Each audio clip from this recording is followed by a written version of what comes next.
Hello, boys and girls. It's when we feel like a clock. I'm Pearlo Wisdom, and you're watching my NHL Pearls of Wisdom.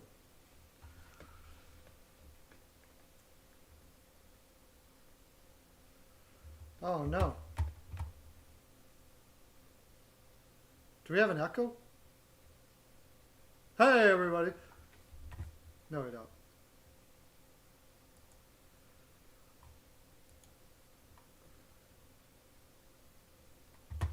We do have an echo.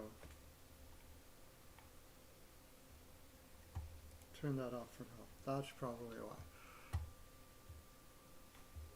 See, every time there has to be some sort of problems, but I think I solved it right there.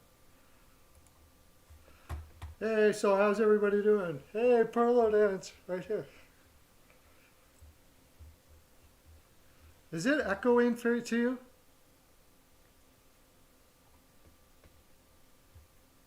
Tell me if there's an echo.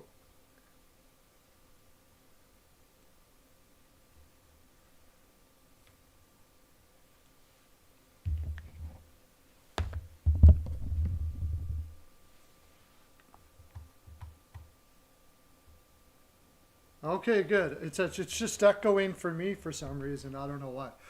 But, okay, here we go.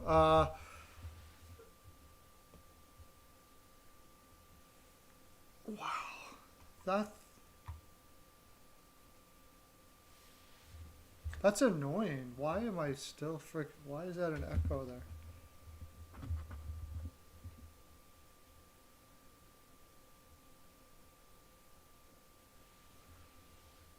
So you guys aren't getting an echo, but I'm getting an echo. Crazy. I don't understand why I'm getting an echo.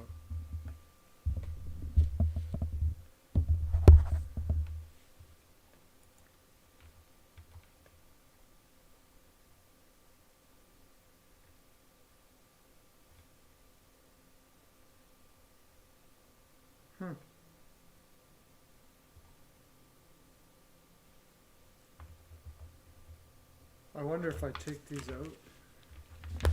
Can you? Okay, I'm going to go like this then. If I'm doing good, then I don't need to hear what I'm saying anyways. So, boys and girls, how was your weekend, everybody? Thanks, Chanel, for popping by. How was your weekend, everybody? Did you have a good weekend?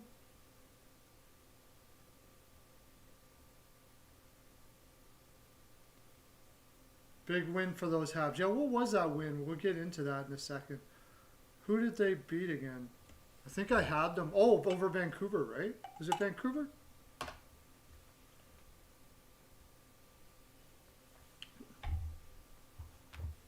Maybe that's why. Let me try that now. Was it Vancouver? Puck Stay Jacket, how you doing, my friend? We're going to go over the games here in a bit. Nothing too spectacular going on today in the news, right?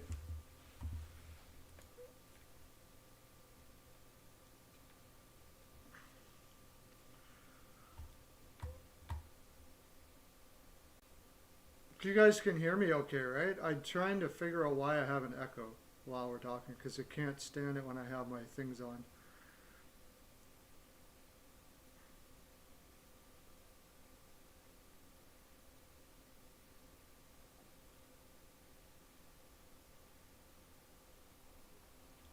Yeah, right. That was a big win for sure. No, I still have an echo in here for me. So if I'm not getting an echo for you guys.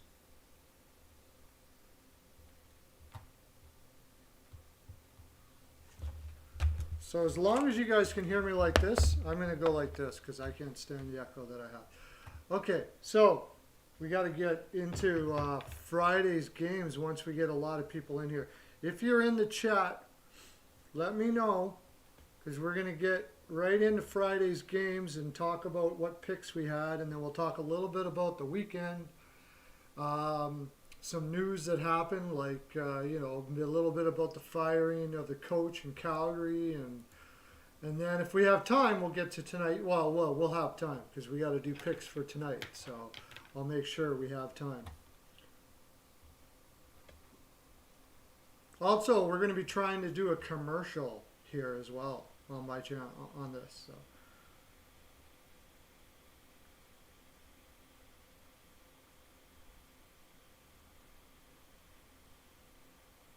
Yeah, I had no. Yesterday was like it was a wash for me. I hit some really good ones, and then I missed some really good ones. All types of Pearlo dance. That's right. There will be all types. For sure. We got 7 people in here. I only see 2 people in the chat. Let me know if you're here because we're going to start talking about our picks. If HNR, wait, we got 2 people here that had picks on Friday. We really need CL and Sasha, I guess. So we got most of the people here now. So we can start talking about it. I got to put this on my phone so I can see you guys while I'm looking at the games from yesterday.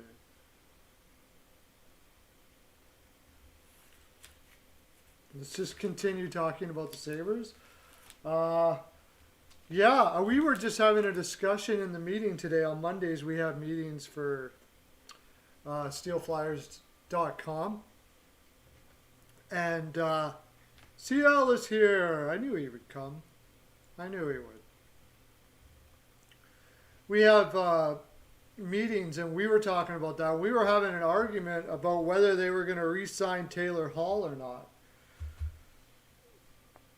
And they seem to think that they're going to re-sign him, but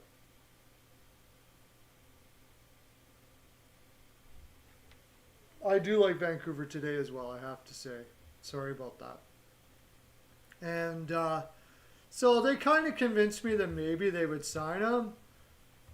But most of that would have to do with the fact that Buffalo makes bad moves. It's a very interesting thing. Taylor Hall is an aggressive person. Did you notice him in the game? Last game they played with the Islanders? Like, he looked pissed off, but not in a good way, in an almost annoying, whiny way. And the other players around him were looking at him like almost avoiding him on the bench. They were almost avoiding him on the bench. Did you happen to notice that? They did like a long shot of Taylor Hall on the bench. And he was sitting there like just pissed.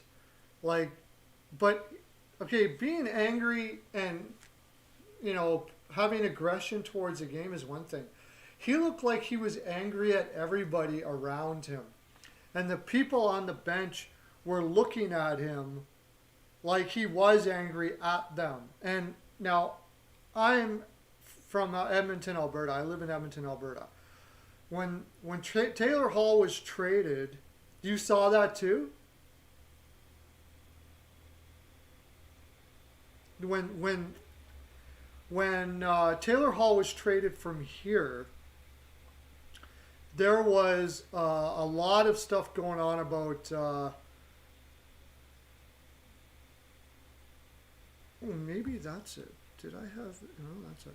There was a lot of stuff going on about him being a problem in the room, and he was the captain. And when he got traded,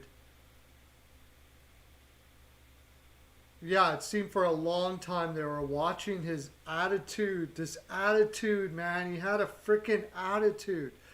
Now, you want to re-sign this guy? This looks like a guy that needs to go to a veteran team that can tune him in. It was weird. I'm glad somebody else noticed that. It was very strange. And I think it was Skinner, or was it Reinhardt that was beside him. And you could tell he was just sort of like almost wanting to not sit beside him.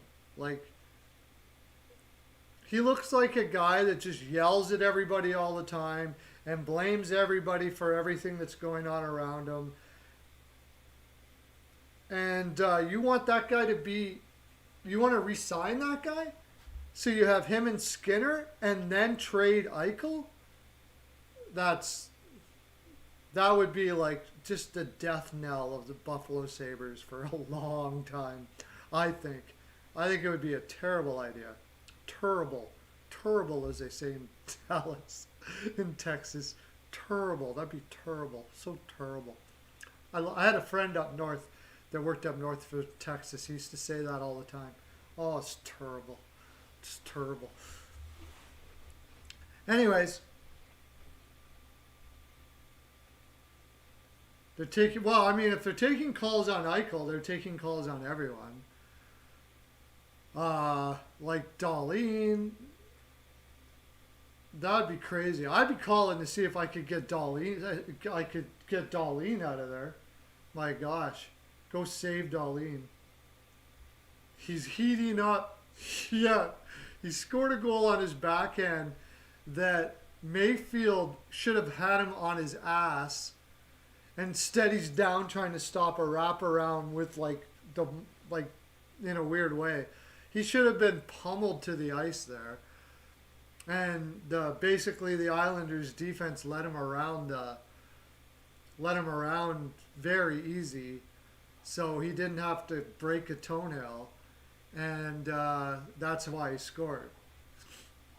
Because if Mayfield would have just blew on him, he would have been over or gone, and that would have been the end of the play. But he just happened to not get touched at all. And did a nice backhand when he got in there, I suppose, yeah. It was a nice backhand to the top corner, but yeah, they were going, and the announcers are like, Skinner's heating up. Yeah, exactly. That was funny. I thought that was pretty funny.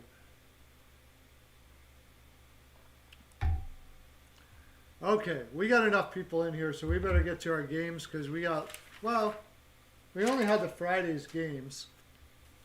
But I'm sure we'll talk more about Buffalo. Buffalo's like, the good thing about it is Buffalo's in the news a lot. I mean, they're getting good media attention. Just not for very good things, that's all. Okay, Friday's games. We got to go way back to Friday.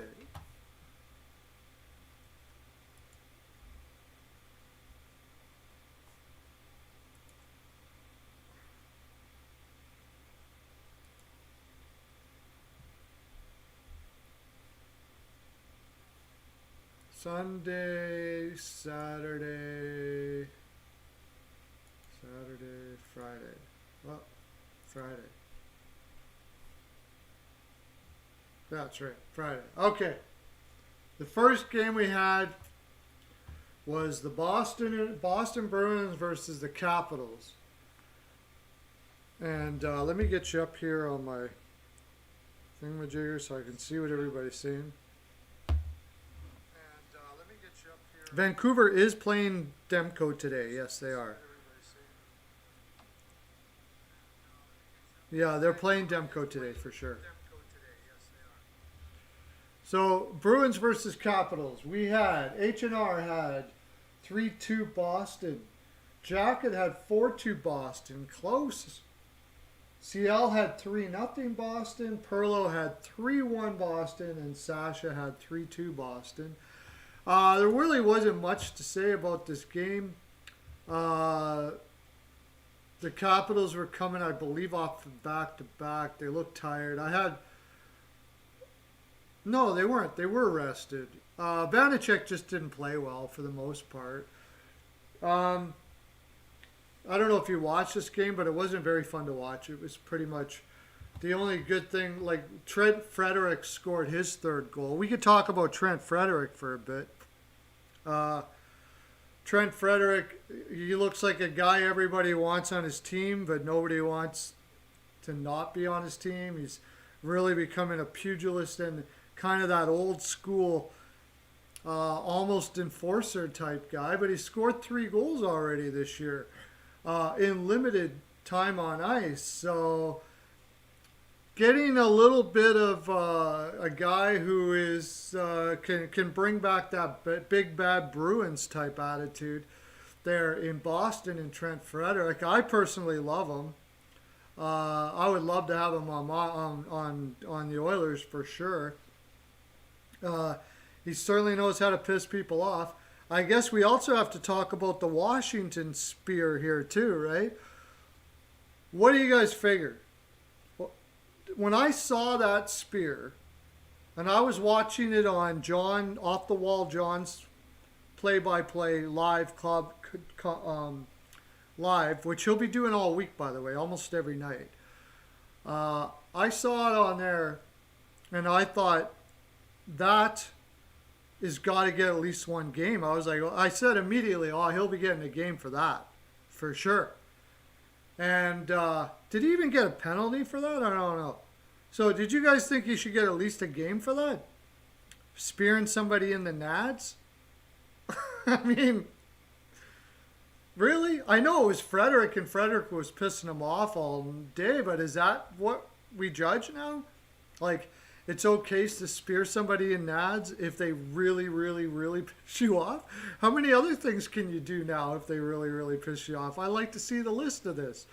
You know, if somebody really pisses you off all game, you can butt end them in the head. That's allowed now. Otherwise, you get a 5-game in a major and a 3-game suspension. Yeah, it's spearing, man. He freaking speared him in the nads. Maybe it's because they thought Frederic was playing it up or something. I don't know. But even that doesn't really explain it, because the next day they got to look at the video of that and they can see clearly what he did. It was a freaking spear. What do you guys figure? How many games do you think Ovechkin should get? Right? 0, 1, 2, 3, whatever. There. It's interact. We're interacting, you know. So you got to put a number in there. What do you think Ovechkin should get there?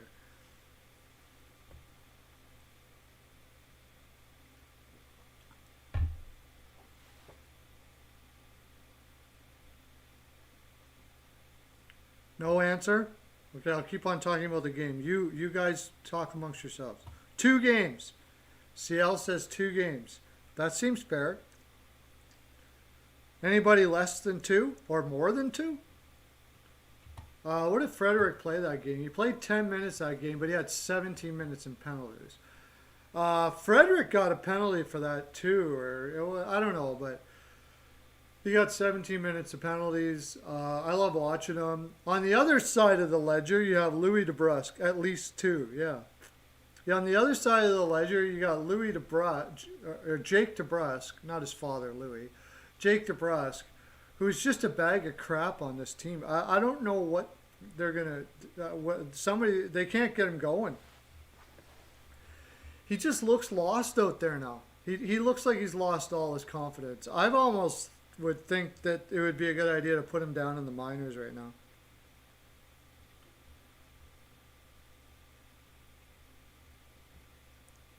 I'm actually leaning San Jose a bit. Ville Husso and Dubnyk, I like the over more on that play than anything. Colorado, again, I'm not a big fan of Colorado there. They have too many people injured. They're playing Arizona at home, and they've been on the road forever. I mean, go ahead if you want. I wouldn't doubt it, but it feels like a coin flip to me. And if it's a coin flip, I'll take the juice on Arizona.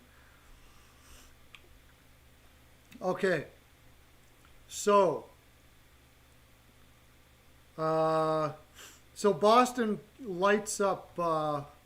Who was in net for the Rangers there? I think it was. Was it? Why? Oh no, it was Washington. That's right. Samsonov, Vanacek started. He was bound to get tired eventually. The guy was playing way too many minutes. Kind of ticked. I ended up taking Washington on this, I think, in my plays, but Samsonov came in, and that's pretty much all you need to know about that game.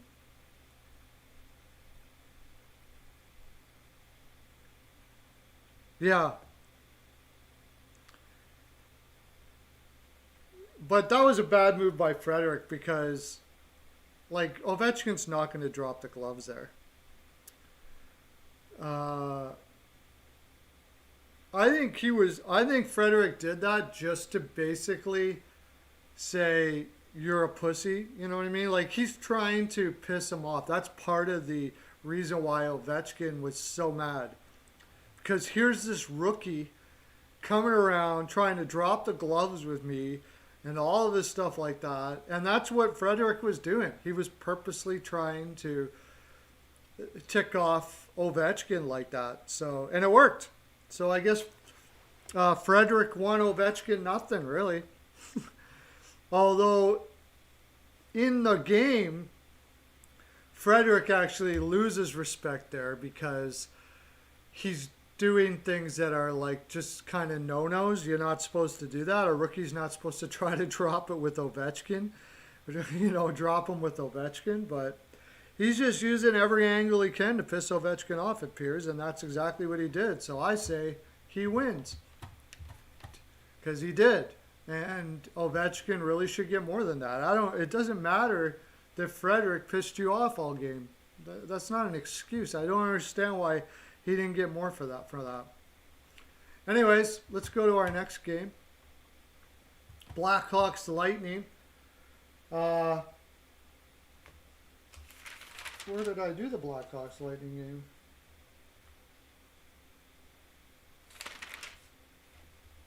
Friday's games.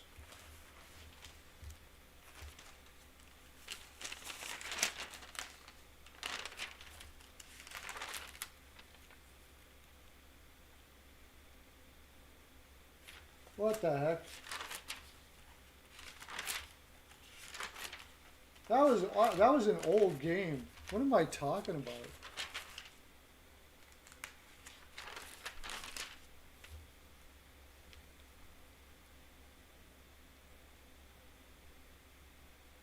Okay, yeah, I had the wrong game. So we had 4-2 Caps by Sasha, Avatar 4-2, Cody 2-1, CL had 4-1 Boston. CL came damn close. Pearlo had 3-2 Capitals. That's what I thought. I thought we mostly had the Capitals there. So, okay, now, Lightning Blackhawks. Let's get back to reality here. Cody had 3-2 Hawks. Close. Cody was close. H&R. Oh my gosh. Pearlo dance for H&R. Helen, get a Pearls of Wisdom necklace ready right now. You need to get it on the Pearlocopter. Hockey News reports had Blackhawks 4-3. Woo! That's amazing.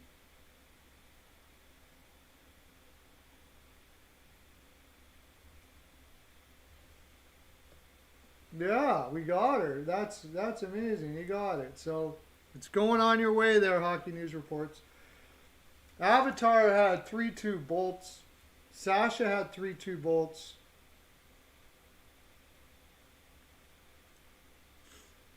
CL had... I thought Lightning won that game. I am freaking going insane here. CL had 2-1 Bolts. Jacket had 4-0 Bolts. And Pearlo had 4-2 Bolts. So that was a big one. That was a big one because Chicago was the underdog. Killer hit there by... Anyways, that game, I don't remember much about that game. We're going back. Do you guys remember anything major in that game? Malcolm Subban looks like he just barely eked that one, and he didn't look bad. That's right, McElhaney was in and Subban was in. That's right, I did have the over on this game. So I got the over. But I don't think I had Chicago. The Lightning outshot them 42-27. DeBrincat had 2 goals. Just flying DeBrincat. That friggin' line, Kane and DeBrincat in, I think it's Pius Suter. Pius Suter. Apologize. Sorry about that. Is freaking rocking it. So Chernak wasn't injured there. Chernak got injured over the weekend. Chicago's just getting unbelievable results out of guys like Kurashev and Hagel, like people you never heard of before this year. started. So I guess maybe the Chicago Blackhawks might know what they're doing after all. We all thought they were going to be crappy this year. But no, they are not crappy this year. They are doing very, very well. Beating teams like Tampa Bay.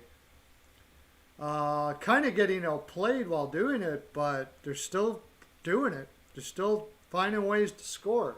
They got a lot of high percentage shooters there on Chicago with DeBrincat, Kubalik, Kane. You know, they don't need lots of shots to score.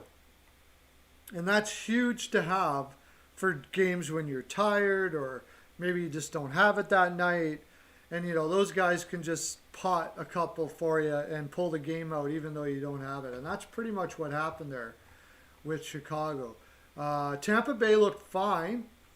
But on the other side of it, you know, with Kucherov being out, Tampa really doesn't have those high-end. Stamkos isn't what he used to be. He can still pot it. But they don't really have those a lot like trigger guys like Chicago that can bail you out as much if you're not having your best game. And even if you are having your best game, they do have a lot of guys that can score, but they don't have really like serious pure shooters without Kucherov in the lineup. And it's kind of hurting them right now. So let's go to another game.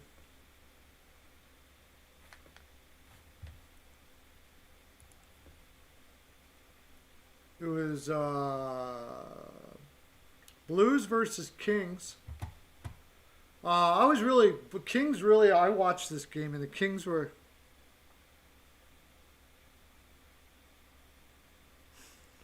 I don't think they're going to move him now. Oh, yeah, when Kucherov comes off. They probably would have to retain, but I don't even know that they can afford to retain. Like, they kind of got to get rid of somebody completely altogether. That cap situation in Tampa is pretty funky. I don't know exactly. I think Kucherov's not going to come back till the playoffs, and then it really doesn't matter. I think that's what's going to happen. So they won't have to really do anything until the regular season, and then they'll figure it out from there. That's what I think is going to happen there.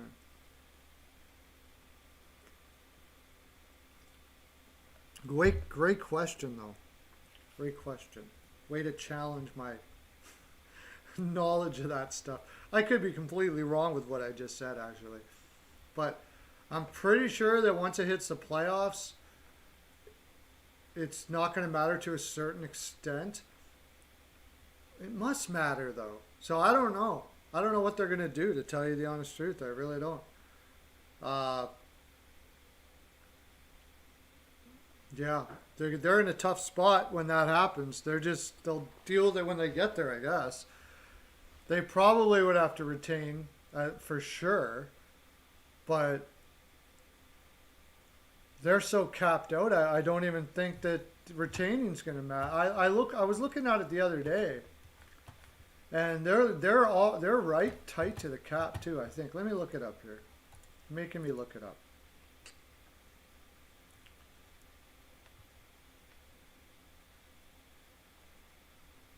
Yeah, they got the least cap room of any team. And they've got Kucherov on the LTIR. Anders Nielsen, who isn't coming back. Yeah, they're in big trouble. Yeah, it would seem to me that they would have to do something. I guess the only thing good about it is most of the salary is paid for. So by the time it gets to that time, it's so little that, you know, maybe they do something like Johnson, or maybe they can put somebody else in the minors to cover it, because almost the whole season will have been done. But that's an interesting question. What do they do in the playoffs? How does their salaries work there? I never even thought about that. That's interesting.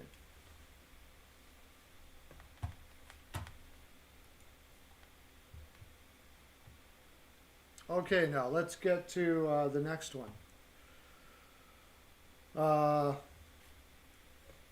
Blues versus Kings. Okay, I was just going to talk about that, and then you kind of took me off my train of thought, which is actually very easy to do.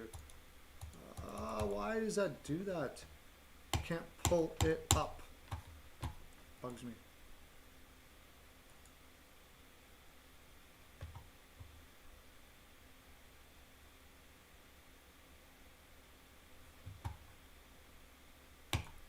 There we go.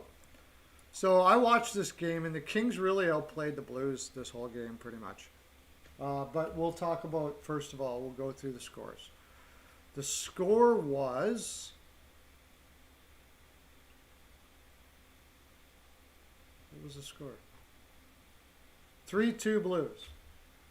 And the projections were, Cody had 5-0 Blues. H&R had 3-1 Kings. Avatar had 4-2 Kings. Jacket had 4-3 Blues, closest one so far. Pearlo had 5-3 Kings, and Sasha had 4-3 Kings. So, Cody and Jacket are the only ones that took the Blues for this game. And I really thought the Kings outplayed the Blues most of the game. But here was another one where having those high percentage shooters do a lot. No one wants them for $5 million, no. They'd have to retain half. If they retain half, I'm sure somebody would be interested, if they can afford to do it, to return for Johnson. But, so David Perron David Perron's shot is insane. They don't talk about it enough in the league. He has one of the best shots in the league. It's crazy. He scored from way out on one particular shot where people generally don't score from. And maybe the goaltender could have had it, but it was still a perfect shot. It was absolutely perfect and hard and fast and quick. He's great that way. He has 9 goals so far this year. Playing extremely well. But honestly, all LA needs is a couple of those guys. They just need better, again, I think that this is a theme today, some high percentage shooters. I thought Velarde was going to be more like that this year, but he's kind of taken a step back from what I saw of him last year, and that's unfortunate. They had Kupari in the net, in the game, and I didn't notice him all that much. I haven't really liked Kupari as a player, at least not as a top 6 so far this year. Anaheim or LA plays excellent as a team, but they need some scorers on that team, and I think that's what they're going to be looking for in the next little while. If they would have had like somebody like a Perron on their team, they probably would have beat St. Louis fairly easy this game. I do like their defense quite a bit, though. Bjornfort is really growing as a young defenseman. I like him a lot. Mikey Anderson playing 22 minutes a night, every single night, and looking good while doing it. They had Walker back. Even Mata doesn't look bad when you consider how bad he's looked in his past because of injuries or whatever. So I do like him as a team. Peterson played maybe not his best game too, and that was the other thing.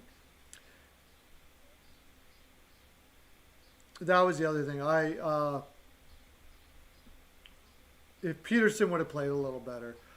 But really, they needed to win this game. Ville Husso was in for St. Louis, and it was a good opportunity. It was a great spot, and they kind of dropped the ball there, LA. These are really important wins for them. Again, when you've got backup goaltenders, St. Louis have been on the road for quite a while. Those are games you really want to win. Also, St. Louis is really injured right now, so probably when you get to play them again, they're going to have not so many injuries and be in a better spot. Really was a game that LA really wanted to win. You really want to win that game. for playoff purposes, because dropping those is tough. It's tough to make the playoffs when you have opportunities against good teams like St. Louis being injured and kind of should be tired and all of that, and you don't pull it through. So I picked LA to make the playoffs this year. That game made me realize that if they do, they're probably a bubble team. So it was an interesting game to watch. I still love the way McClellan has that team playing as good as it can play. And if they make the playoffs, you really got to be looking at possibly McClellan for Jack Adams this year. So let's go to our next game, shall we?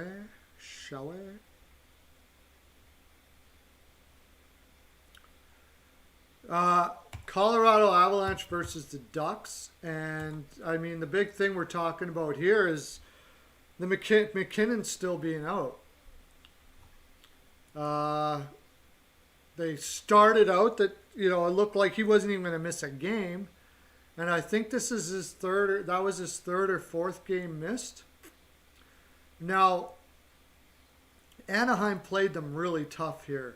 However, they have a lot of injuries. They had Comfer out, they had McKinnon out, they have Makar out, they have Bowen Byram out. Hey, Cody, how you doing? We were just talking about you with the fine picks. Oh yeah, we'll talk. We'll do who did we pick for this?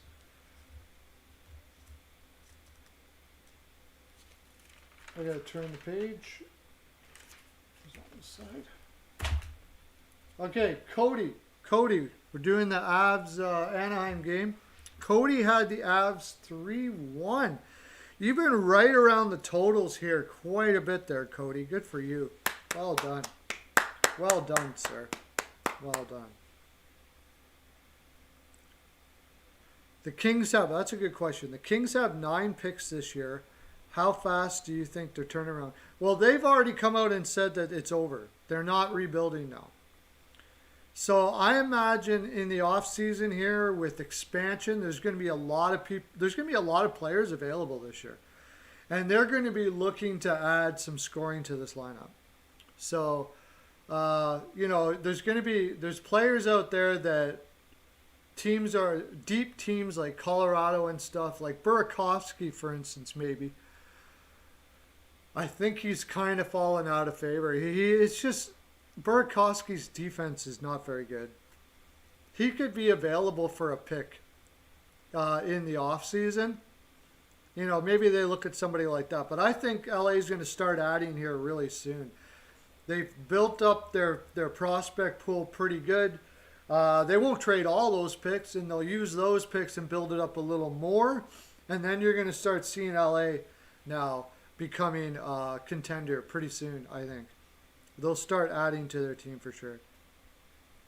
Oh, 11 likes. Excellent. I can't see the live chat. That's fantastic. Hey, Hernandez, before you head out, I got 11 likes over here. Yeah. You don't care. Okay, Hernandez didn't care. They're pretty busy bringing you guys your Pearls of Wisdom necklaces all the time. Sometimes in the middle of the day they get grumpy because I didn't let them have lunch. So. Anyways, let's finish this off. Sasha has the Avs 5-2. Wow, what was the score? No, it was 3-2. Avatar had the Avs 4-3. H&R had the Hockey News Reports went with the Ducks on a hot take. 2-1. But he was wrong. CL had the Avs 2-0. Jacket 3-1. So close.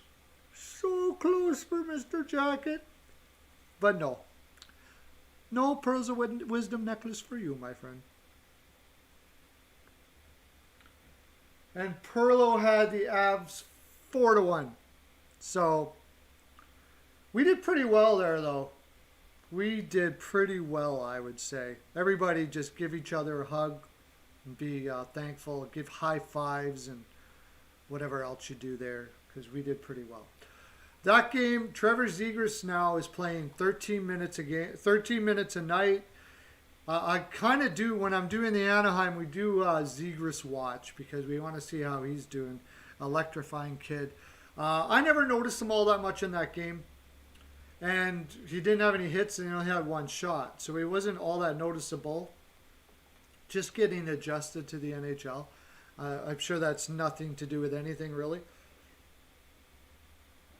Adam Henrique got 18 minutes after being sent down or put on waivers. He was put on waivers and nothing happened. Got his 5th goal. I guess he took the message. He got his 5th goal. Anaheim was up 2-0 early. The guy that I noticed a lot was Valery Nichushkin in this game. He was on fire. He had so many chances. He was driving hard to the net. I kind of wonder how many minutes did they play him? Did he have 2 goals or 1? He had 2 goals, yeah. 2 goals and very noticeable all night long. Probably the best game I've seen him play this year. They probably because they gave him 15 minutes of ice time. And he got 15 minutes of ice time because of all of these injuries that are happening, which makes me wonder if maybe I shouldn't go with Arizona tonight. But okay. Saad was back in the lineup. He got a couple points. A lot of their bottom guys came through after, with all the injuries that Colorado had. Their replacement players played really well. And they managed to pull it through, although just barely. Their major, Rantanen, no points. What's wrong with Rantanen this year, by the way? Hey, Evan Sullivan, how you doing, man? I'm upset about the Hawks game. Didn't do me very good either on Saturday or Sunday or whatever. The Boston one is really what screwed me, though. Yes. Evan Sullivan, nothing's been totally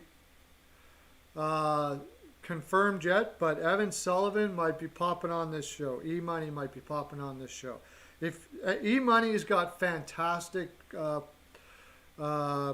podcasts he does called On the Money. You can get it through Anchor and probably find it on all your podcasting places and stuff like that. Go check it out. Him and I used to do a podcast together back in the day on an app called Game Takes. It's no longer, but we'll probably be doing a live in somewhere in the future, and he'll be on my show, and it'll be lots of fun. So yeah, Colorado was without a lot of defensemen. Grubauer didn't play too bad in this game, but we'll talk about Saturday's stuff here soon, and that kind of changes a little bit. So anyways, we'll go to our last game on Friday.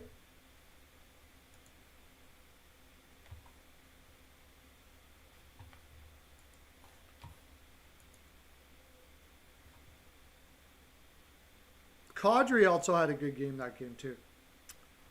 Our last game was the Golden Knights and Sharks. And it was quite the freaking barn burner. I think the Sharks were up early, if I remember correctly. Vegas was up early. The Sharks came back with 2 from Brent Burns and Matt Nieto. Then Alex Tuck, who has been on fire lately. Oh my gosh, that guy looks good. Alex Tuck, Minnesota is going to rue the day, or probably already does rue the day. They let him go, I'll tell you that right now. He has been playing absolutely fantastic for Vegas. Logan Couture came back with his 12th. He's hitting hard, playing on a full season. I think that would be a 40-goal pace or something like that he's on right now, which is good because there's not too many guys doing well in San Jose. Then LeBanc pulls it out to put it in overtime, and then Pacioretty puts it away. Stone with 21 assists this year. It was a lot closer than I thought. So, H&R had Vegas 1-0. Avatar had Vegas 6-1. CL had Vegas 6-3, getting on the close. It was a big over, not quite that over, but it was close. And then Cody had 3-1, and I had 5-3. 5-3, so close.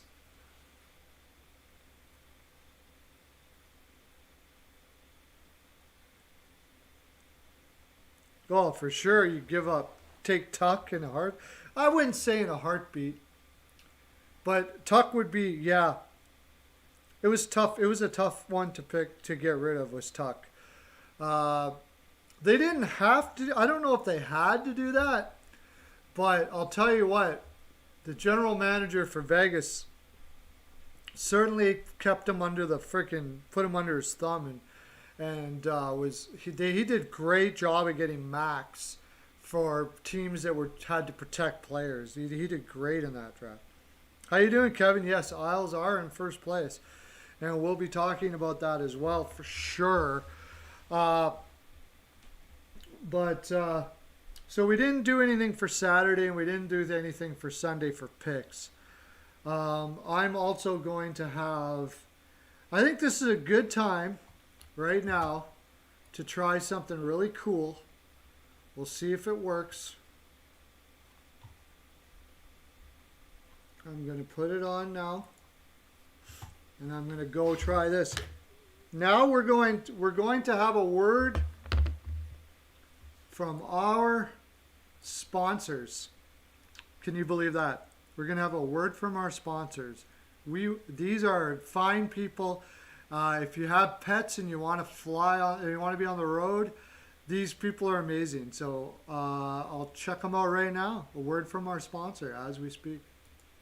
Greetings. This is Steel Flyers from the Steel Flyers All Sports Network, and we have two very special guests. We are delighted to be joined by Tracy Musser and Nicole Howard from the Canine Country Club Resorts. Tracy and Nicole are both managers for CCC Resorts and work at the Windsor or at the club, one of two locations both in Manheim, Pennsylvania. Congratulations on your 30th year anniversary of being in business. Let me start off by saying this. Steel Flyer stands behind this company 100%. Taking care of Steel Flyer's furry friend for the last 2 years now, and they are a one-stop shop for everything your furry friend needs. In fact, let's find out what our friends at CCC Resorts offer. Nicole, how are you today? Good. How are you? Doing great, thank you. What are some of the great boarding services that you guys offer, and what do we have to do in order to get our furry friends taken care of when we are unable to travel with them? Well, we like to bring everybody in for a tour first. That way they can see the behind the scenes, they can see where they stay, they can see where they play, and then we explain all of the fun things that we can add on to their reservation, whether it be one of our packages, either a nature walk, a ball time, or even a cuddle time. Oh, wow, that sounds great. Boy, it sure sounds like a resort to me. So how are you today, Tracy? I'm doing well, thank you. Tracy, tell me, is it true that you guys have both an indoor and an outdoor pool at the Windsor location? It is true. We've got one of each, so we're able to offer year-round swimming. The indoor pool is a great option for dogs who are swimming for therapy or rehab. It's got that sloped entry so they can wade into the water. Our outdoor pool is a little bit larger, and it's 4 foot deep the whole way across. And both of them are saltwater pools, so it's really easy on the dog's skin and coat. Wow, that's very awesome. So then during the summer months, you have a much deeper pool outside and then a sloped entry shallow pool indoors for the dogs. Tracy, tell the folks how we can get some pool time. Well, the first thing everyone does is come for an intro swim. We use that time to make sure the dog is comfortable in the water. We make sure they know how to get out of the pool safely, and we go over all the pool rules and etiquette with the clients as well. After that, they're able to schedule private appointments where they have the pool to themselves, or they can invite friends and have a whole group swim going on. So after a dip in the pool, then it would have to be off to the groomers, right? I mean, our furry friends cannot go out looking their best. Nicole, what are some of the great services your top-notch groomers provide? Our groomers, they specialize in full service grooms. We can do the basics, whether it be just a bath and a brush out or a blowout. Or for the extra pampered pooches, we can do nail dremels, we can do deodorizing soaks, and also facials. Wow, man, that sounds like a resort if you ask me. Tracy, I know one of the main programs here at CCC Resorts is the WAGS program. The Steel Flyers dog is enrolled in this program. So why don't you tell the folks what is involved in this and how they can get enrolled? Yeah, the WAGS program is our primary daycare option at the Windsor. It's designed to be a structured program for people who are looking for a set routine for their dog. They all come on the same days each week, which allows them to have set friends, and we know exactly what's going on with each group. So we do a little bit more activities and we build more into their daily routine there. But we've got other daycare options as well for people looking for a little less commitment. We do an hourly care where you can drop them off and just pay by the hour. We also do a day stay option, which is great for the dogs that prefer human friends instead of making friends with other dogs. And then we have a traditional daycare option as well if you're looking for the occasional outing for your dog. Wow, there you have it. A full service groomer, a daycare program, and an indoor and outdoor pool. What more could you ask for? Sure seems like CCC Resorts has everything covered. Remember, DOG, depend on God.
There we go. Can you hear me all right now? You should be back in here.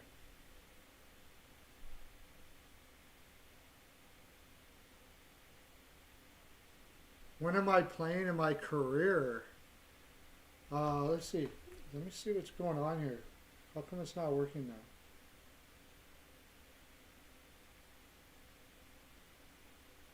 When am I playing in my career? This isn't supposed to stay up here now. Okay, whatever. I'll keep on talking and try to figure this out at the same time. When am I playing in my career? This isn't supposed to stay up here now. And now it's echoing. Okay, whatever. I'll keep on talking and try to figure this out at the same time. There we go. Here we go. Gotcha.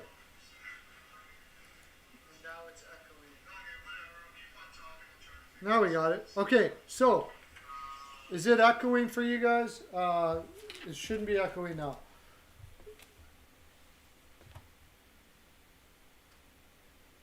We missed OT game. What OT game? Did we miss a game? Which game did we miss?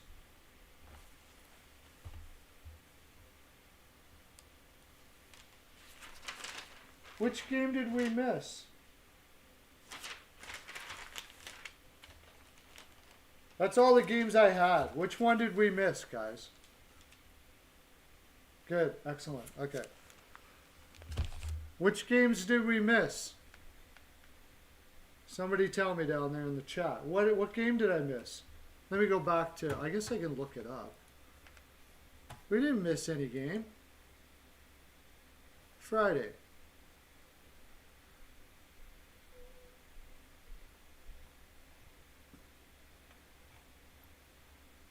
Oh, Senators versus Oilers? No. No. Monday, Saturday, Friday.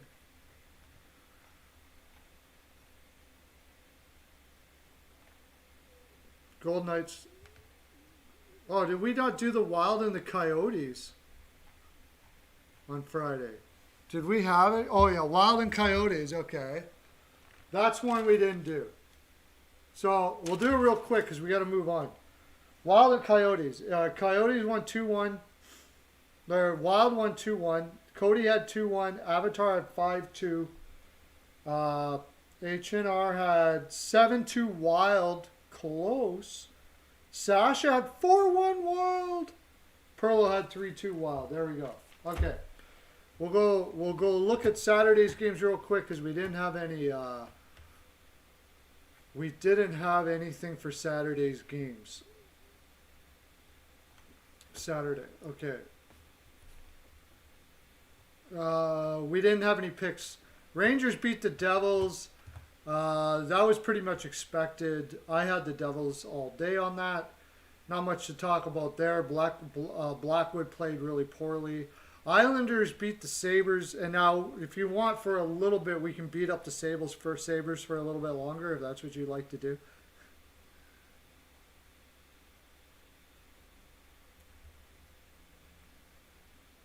Why are you saying that? You were right. Sabres looked terrible in that game. Absolutely terrible. Bryson and Reinhardt scored for them. They had no drive, no heart, no nothing. It was just abysmal. Rather go talk about the Flyers. Sabres suck. Sabres suck a lot. A lot. I'd rather talk about the Penguins-Flyers game. Or what was it, Washington? Penguins-Flyers game. Konechny scores first. Pittsburgh scores 2. The Flyers' defense is just absolutely pathetic. They didn't look like they should even be come close to winning this game. Neither team actually looked that great. I don't know what I'm going to do with our Flyers CL. They need defense really bad. You want to talk about trade deadline? Oh, you missed OT. Okay, I gotcha.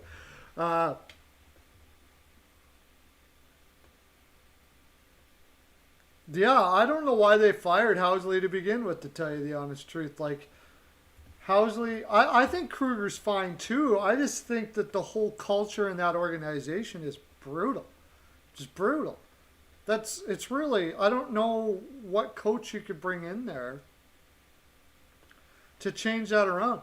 Maybe it's time that, what's his name went to coach's college team or something like that.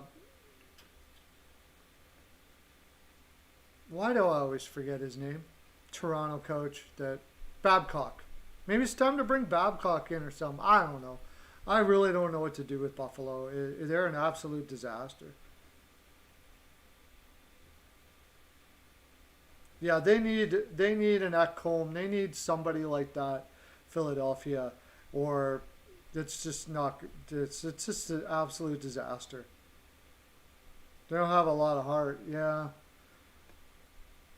There's definitely something missing, but for me, it's the first and foremost. They need to get some better. They need to get a veteran defenseman for that lineup that can play both ways, like Niskanen did. They need it really bad. It's quite obvious that what they have for defensemen is just not good enough.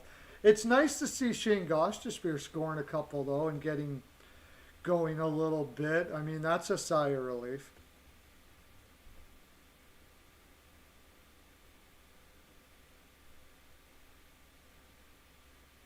Can't get like Ekholm. Yeah, he probably wouldn't cost much. I don't know. I don't think he's going to move the needle too much. You need somebody a little better than him. I would love to get Darlene from Buffalo. That would be nice. But that would cost a crap load. we'd have to give up York, probably what's probably Firster, stuff like that. But I would probably do it. I mean, that would be a guy. Darlene would be great. He's not a veteran, but he's damn good. He's as good as most veterans out there right now. So yeah, Ghost has played way better, and thank God for that. For his sake and for Philly's sake. Wow, Doc and 2 firsts for Eichel. Ooh, I love Doc quite a bit. I don't know if I would want to give that much up for Eichel, honestly. I think that's an awful lot. I don't know. I like Doc quite a bit, man. He's probably not quite. That's a really good. I mean, that's about what's the kind of offer that's going to get an Eichel for sure. No doubt about that. Like, that's a really good offer. Savard from Columbus, that would be good. Savard from Columbus, yeah. I don't know how much Columbus would be wanting to part with Savard if they can't sign him, I suppose. Probably wouldn't cost too much, yeah? Yeah, that's what I'm talking about. Somebody like that. Somebody to be a stabilizing force there, because they really don't have, like, it's not stable at all there. It's not. It's awful. Talking about somebody like that. Somebody to be a stabilizing force there, because they really don't have, like, it's not stable at all. You know what? I think Chicago could give up Doc straight up, because I don't know if you're going to get anything better than that for a center out there, to tell you the honest truth.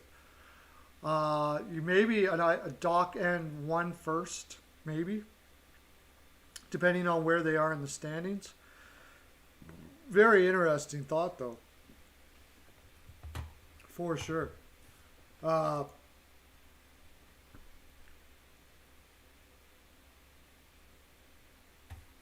That is an interesting idea, for sure, no doubt about it. So anyways, Philly crapped the bed again.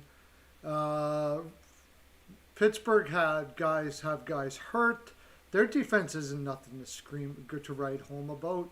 And Philly couldn't get it done. So Eric Gustafsson, the $3 million Eric Gustafsson, who I said was a terrible mistake.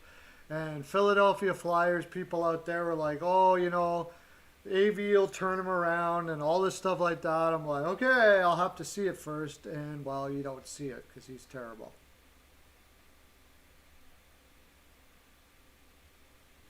Oh, gosh. Yeah, I don't know if I think you'd have to give up more than Lankinen to get Eichel, because goaltenders have lesser value. But I see what you're saying for sure. Yeah, it would be Lankinen plus. That would be interesting. Maybe Lankinen plus Strome or something like that. You wouldn't think they would trade Lankinen, but we're talking about Eichel here.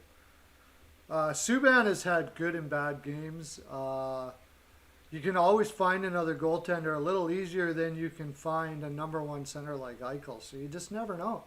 You never know there if they would do that or not. Trading Eichel, I mean, this is Eichel.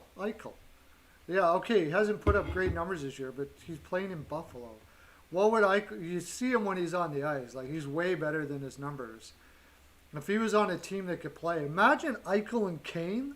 What? Like if Pius Suter can do what he's doing with Kane, just imagine what Eichel would do. I mean, it's Eichel. It's freaking Eichel. Nobody wants to get rid of Lankinen in Chicago, but if Eichel's up for grabs, I mean, you can probably find another goaltender that's good enough to bring that team to where it needs to go with Eichel in the lineup. Like Eichel, Kane, and remember, Taves is not a bad player. Taves comes back. Problem would be, of course, how would they fit all this under the cap? You'd have to give Lankinen, there'd have to be some money going back there somehow. They'd have to find some guys. How would they do it under the cap? I don't know. Difficult. But good thoughts for sure. Good thoughts for sure. I never really thought about that. Maybe that's how you change your culture. Lankinen and Taves. The money goes back and forth. And you bring in a guy like Taves at the end of his career that can change the culture in Buffalo. Taves goes in Buffalo, and I'll tell you, that'll change the culture really freaking quick. Look at that. Think of that as a trade. Now, Taves is on the downside of his career, but this is all about changing the culture in that organization. And if you want a winning culture, no better person to bring in than freaking Taves. Holy crap. Hawks could very well win the cup with that for sure. And they still got a lot of players coming up to fill that roster. So that is an interesting. What do you guys think of that?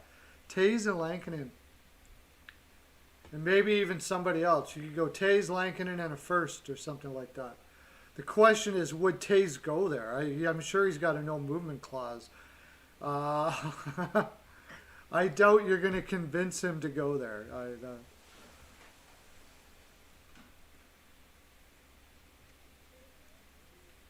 Yeah, I don't even think Taves would go there. That's the main problem, is I don't think you could convince Taves to go there. But they got to bring somebody in there like that.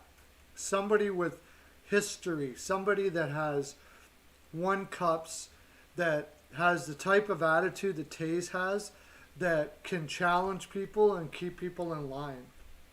I think they really need that. I mean, he doesn't have to be it doesn't have to be as good as Taves. You got Foligno in Columbus. Like, would Eichel consider going to Columbus? I don't know. You know, get Foligno and then a whole bunch of youth out of Columbus, but they don't have too much Columbus. This is going to be an ongoing conversation. We want to make sure we get to our picks. So, other games.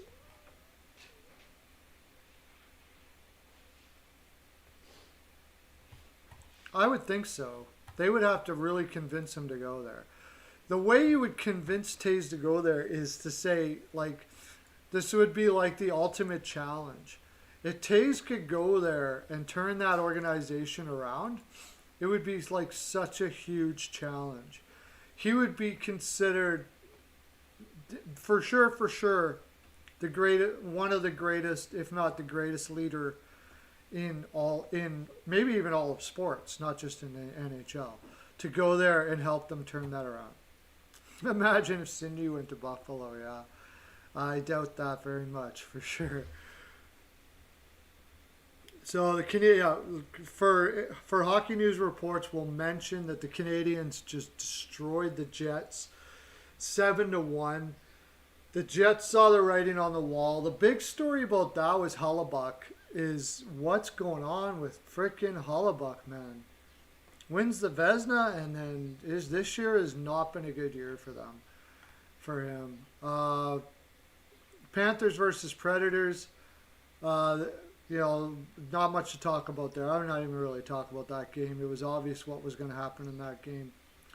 Canucks versus Maple Leafs. I picked this. I picked Canucks to win this game.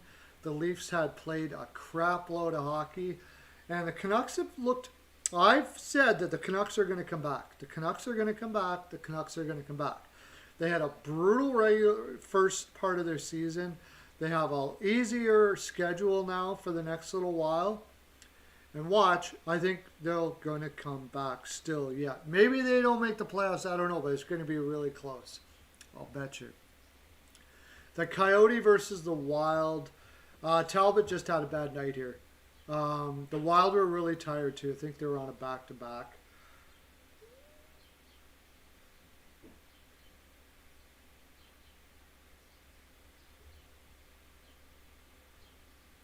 Oh yeah, go give Hockey News Reports if you haven't subbed them.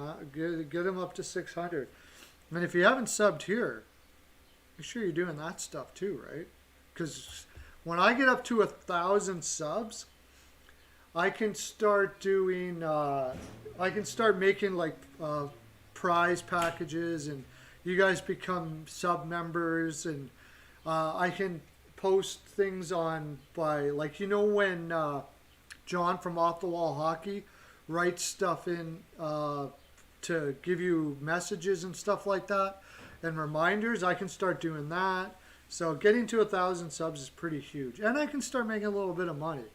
And if I'm making a little bit of money, I don't have to go get a job.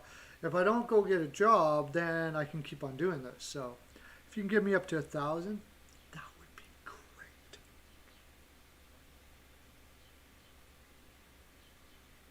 Yeah, I'm not 600. Oh no, you took Hellebuck in fantasy? Ouch. That sucks, dude. And I don't blame you. I would have taken Hellebuck in fantasy too. Like, I mean, he crushed last year. Absolutely crushed. But he's not crushing this year. And he's got a better defense in front of him. So it's really weird that he's not crushing it.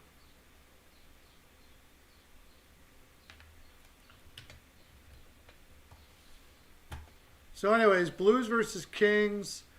This was the second game of the back-to-back. I had the Kings in this game. The Kings looked really good in this game. Quick did not look good again. And I wish they would stop going with Quick in freaking La La Land. They're in La La Land. Peterson is a better goaltender. Play Peterson. Thank you. I know you're listening out there to Rob Blake, general manager of the Kings. And so you can just go talk to McClellan, who's probably listening too, that you were going to be playing Peterson from now on. So, yeah, if you could just go ahead and do that, that would be great. But definitely Quick didn't look good, but Kings did pull it out in this game. Blues are still very heavily injured. Then we go to the Oilers and Flames, and thankfully, the Oilers are able to pull it out. I had them on this as well. Mike Smith, gotta hand it to him. I don't think anybody ever thought that Mike Smith would be a good player this year, a good goaltender this year. It was a lot of talk about it, let's face it. There was a lot of talk about Mike Smith not being the guy, and he wasn't going to do well, and all of that. But he is. He's doing well so far. I don't know how long it's going to hold out for the 39-year-old, but he certainly played well there.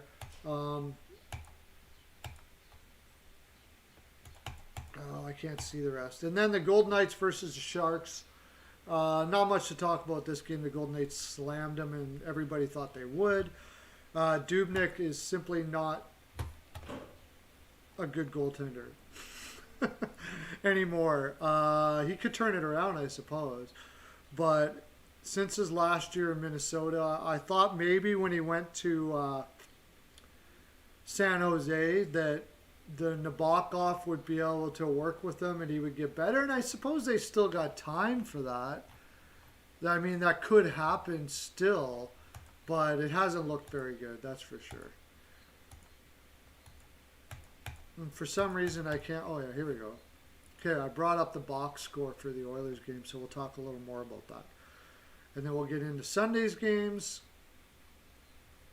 Jesse Puljujarvi, wow, 7 goals so far this year.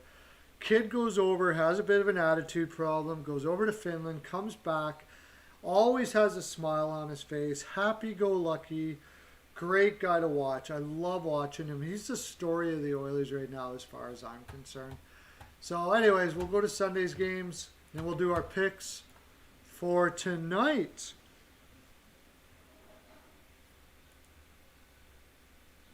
We'll skim over Sunday's games, and then we'll do our picks for tonight.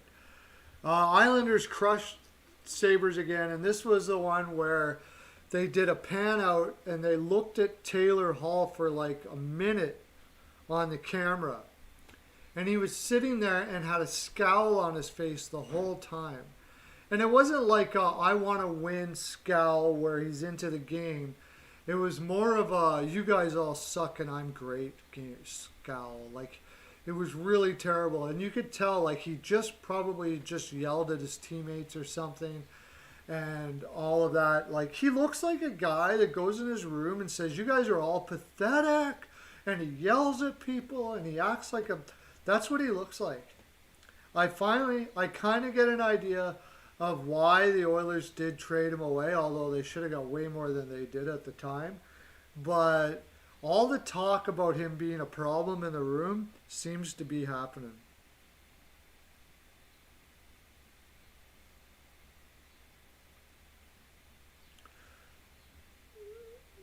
Yeah. Yeah, I don't know why. Everybody subs everybody else. Everybody subs out everybody else but us, NHNR. I don't know, I understand that.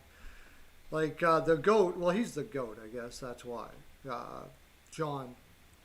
John gets subs for days. If you look at Joe's, he's getting subs every day. I don't know why. He seems unbearable. You are so right. He does seem unbearable. I wouldn't touch him with a 10-foot pole. The only way he could go to a team is if, like, you had a lot of veterans and you believed you had a guy in there, it's going to put him in his place. It's the only thing that I see you could do with that guy. Crazy. Next game, Lightning and Blackhawks. Fade the Sabres, win cash, yeah.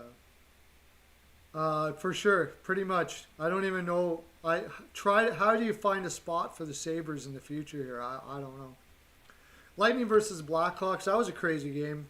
Blackhawks got up 3-0.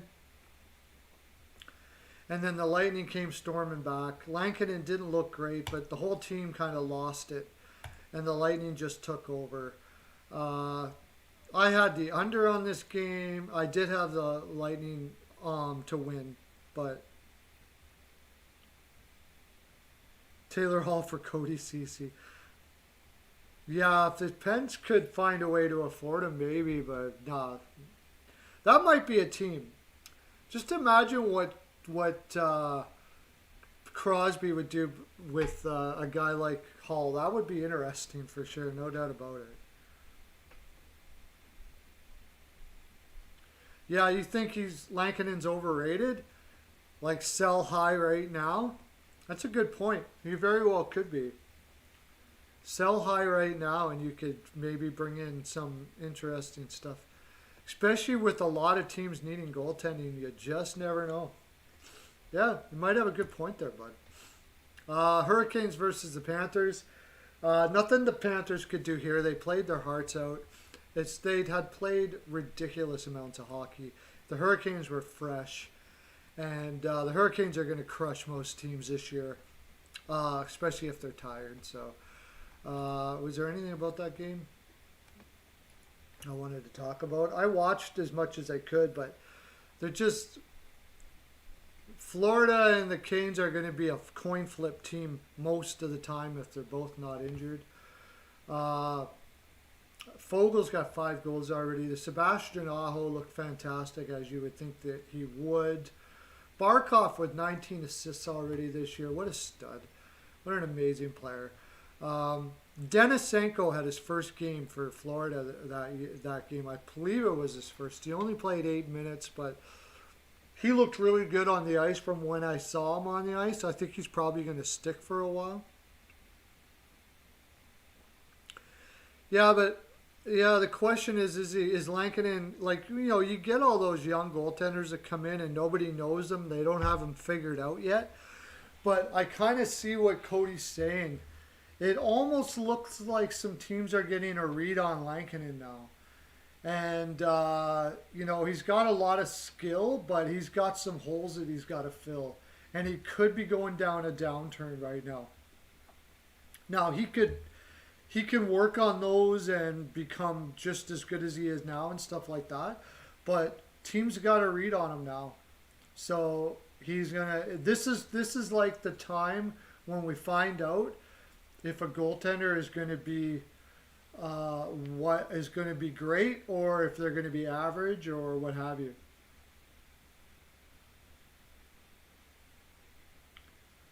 Subban's had some boners too, Cody. Subban's had some boners too. So I don't know. But Subban's had some really good games too.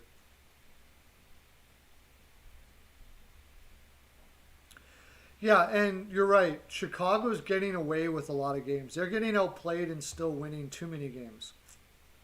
I don't think that's going to hold up over time. I agree with Jacket on that too. Well, I'm agreeing with everybody today. What am I doing? What's going on? Yeah, no, that's true. They're not that good. So, I don't know. But I think if Eichel's name was out there, for sure, they would be in on that. Carolina game, talk about Chicago, ex-Chicago. Forsling is playing very well and working himself on the roster there. He's about 25, 26. He's really taking his time to make it to the NHL, but he looks like a player from what I saw. Gudas had a nice scrap in that game, which was really cool. Was that game? Or maybe it wasn't that game. Sorry. I don't know. When was it? The game before that?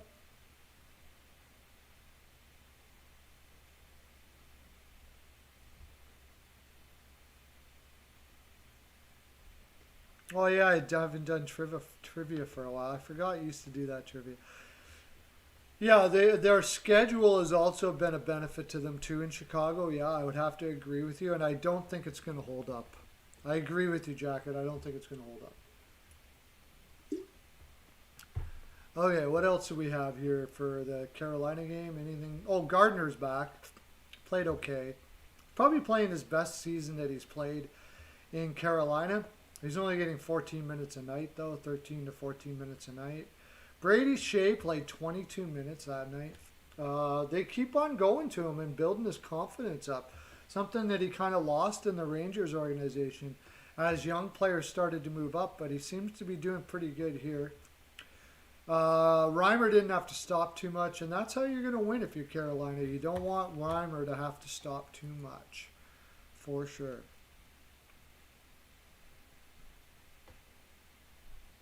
Luukkonen, yeah, that would be fun. And then if he plays well, then they can look at trading Georgiev then, which I'm sure there will be a market out there for Georgiev.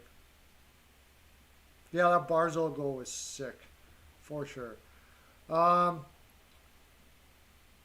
Capitals versus Flyers. I was on a back-to-back. I had Capitals all day on that one. They didn't look good. I don't want to talk about the Bruins game. That was disgusting. Did anybody watch that with John from Off the Wall Hockey doing his live?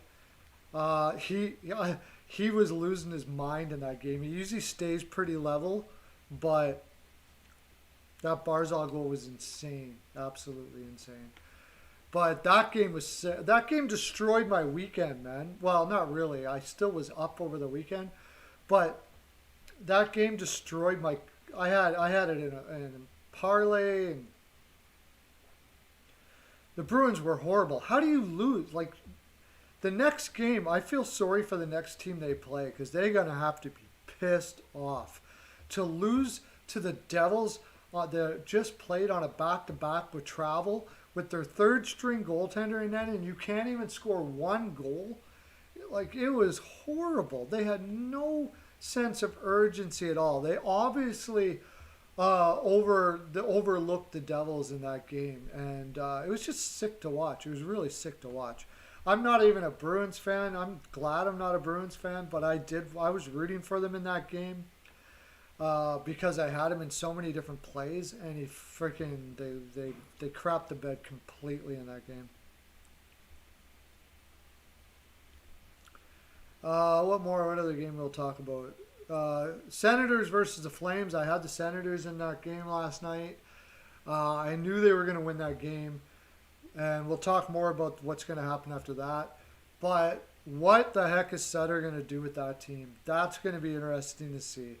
What will Sutter do with that Flames team?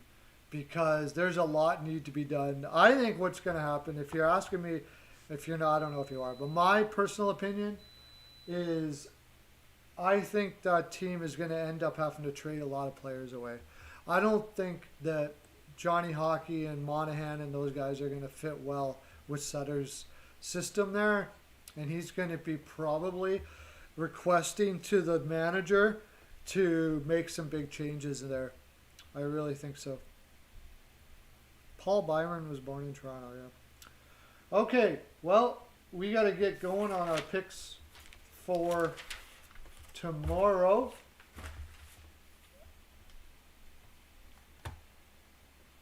Before we do, I'm going to take a break, and we're going to take a break, and we're going to go to another word from our sponsor.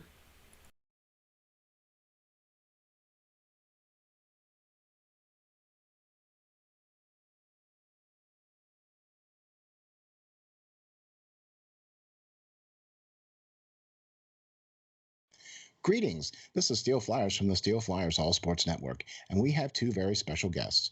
We are delighted to be joined by Tracy Musser and Nicole Howard from the Canine Country Club Resorts. Tracy and Nicole are both managers for CCC Resorts and work at the Windsor or at the club, one of two locations both in Manheim, Pennsylvania. Congratulations on your 30th year anniversary of being in business. Let me start off by saying this. Steel Flyer stands behind this company 100%. They've taken care of Steel Flyer's furry friend for the last 2 years now, and they are a one-stop shop for everything your furry friend needs. In fact, let's find out what our friends at CCC Resorts offer. Nicole, how are you today? Good. How are you? Doing great, thank you. What are some of the great boarding services that you guys offer, and what do we have to do in order to get our furry friends taken care of when we are unable to travel with them? Well, we like to bring everybody in for a tour first. That way they can see the behind the scenes, they can see where they stay, they can see where they play, and then we explain all of the fun things that we can add on to their reservation, whether it be one of our packages, either a nature walk, a ball time, or even a cuddle time. Oh, wow, that sounds great. Boy, it sure sounds like a resort to me. So how are you today, Tracy? I'm doing well, thank you. Tracy, tell me, is it true that you guys have both an indoor and an outdoor pool at the Windsor location? It is true. We've got one of each, so we're able to offer year-round swimming. The indoor pool is a great option for dogs who are swimming for therapy or rehab. It's got that sloped entry so they can wade into the water. Our outdoor pool is a little bit larger, and it's 4 foot deep the whole way across. And both of them are saltwater pools, so it's really easy on the dog's skin and coat. Wow, that's very awesome. So then during the summer months, you have a much deeper pool outside and then a sloped entry shallow pool indoors for the dogs. Tracy, tell the folks how we can get some pool time. Well, the first thing everyone does is come for an intro swim. We use that time to make sure the dog is comfortable in the water. We make sure they know how to get out of the pool safely, and we go over all the pool rules and etiquette with the clients as well. After that, they're able to schedule private appointments where they have the pool to themselves, or they can invite friends and have a whole group swim going on. So after a dip in the pool, then it would have to be off to the groomers, right? I mean, our furry friends cannot go out looking their best. Nicole, what are some of the great services your top-notch groomers provide? Our groomers, they specialize in full service grooms. We can do the basics, whether it be just a bath and a brush out or a blowout. Or for the extra pampered pooches, we can do nail dremels, we can do deodorizing soaks, and also facials. Wow, man, that sounds like a resort if you ask me. Tracy, I know one of the main programs here at CCC Resorts is the WAGS program. The Steel Flyers dog is enrolled in this program. So why don't you tell the folks what is involved in this and how they can get enrolled? Yeah, the WAGS program is our primary daycare option at the Windsor. It's designed to be a structured program for people who are looking for a set routine for their dog. They all come on the same days each week, which allows them to have set friends, and we know exactly what's going on with each group. So we do a little bit more activities, and we build more into their daily routine there. But we've got other daycare options as well for the people looking for a little less commitment. We do an hourly care where you can drop them off and just pay by the hour. We also do a day stay option, which is great for the dogs that prefer human friends instead of making friends with other dogs. And then we have a traditional daycare option as well if you're looking for the occasional outing for your dog. Wow, there you have it.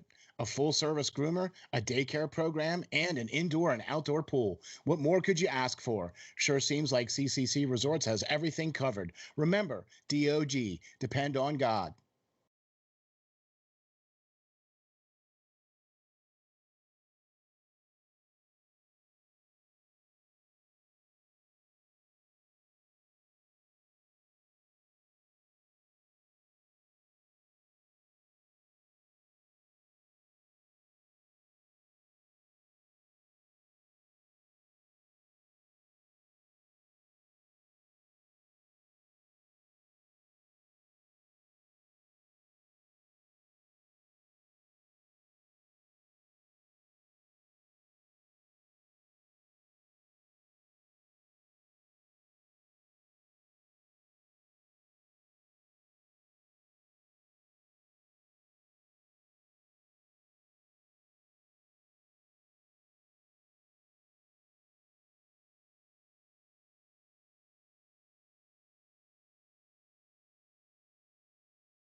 We're back, and we're going to do our picks for today now. Okay, let me get to my games here. I'm all aflutter. I was helping Helen get all of the pearls of wisdom necklaces packed up in boxes there while we were doing our video, because you know I never stop. Where is it? Okay, Monday, first game. Tough one. Right off the bat, we got a tough game going on here for sure. Can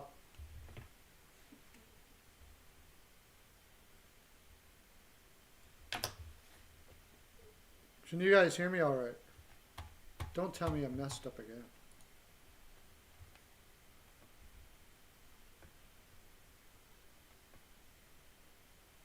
Okay, let's go. Yeah, we should be going now. How come it keeps on doing this? There we go. Okay, let's go for the picks. Minnesota versus Vegas.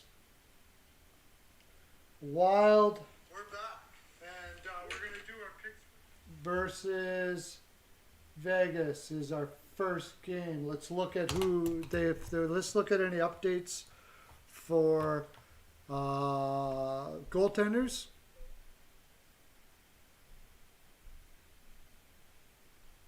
Okay.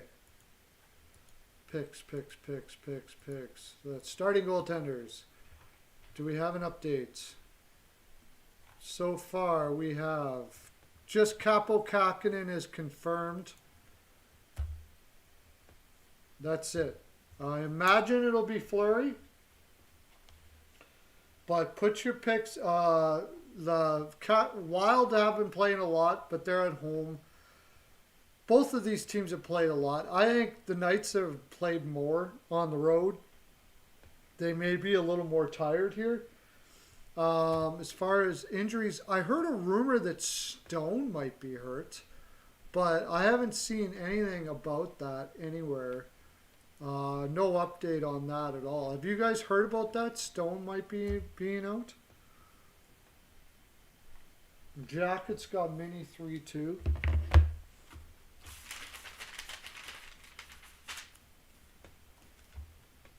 Jackets 3-2 Wild.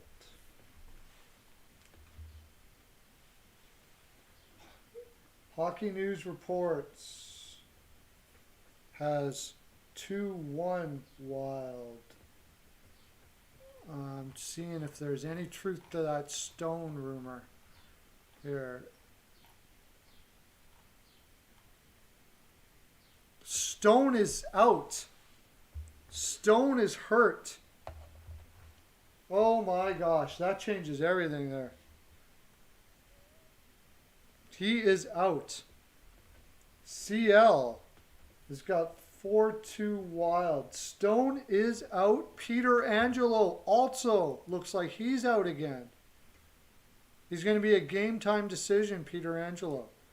So that changes a lot here, right?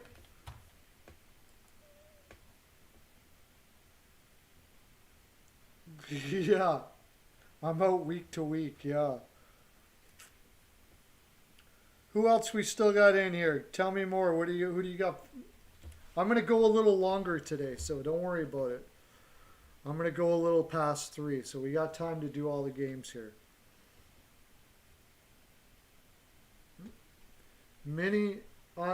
Since nobody else has got anything in here yet so far, I'm going to go with the Wild as well. Everybody's taking the Wild. I'm going to say the Wild 5-3.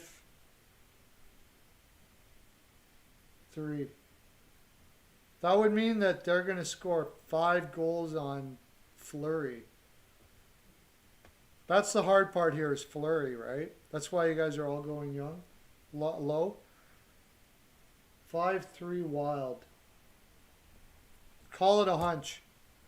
Just call it a hunch. It's just, I think Minnie's going to win, and they're almost always over the total. Kakinen is in, right? Shoot. Maybe 5-2. I don't know. It's a tough game. Steel Flyers. Steel is in the house. What do you got for Wild in Vegas? You got time to put your pick in there, Steel?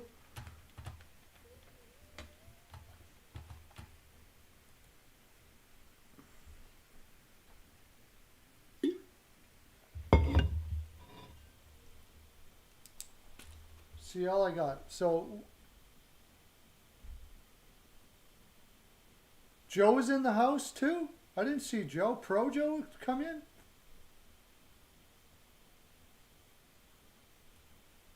Oh, you're the only one taking Vegas. Wow.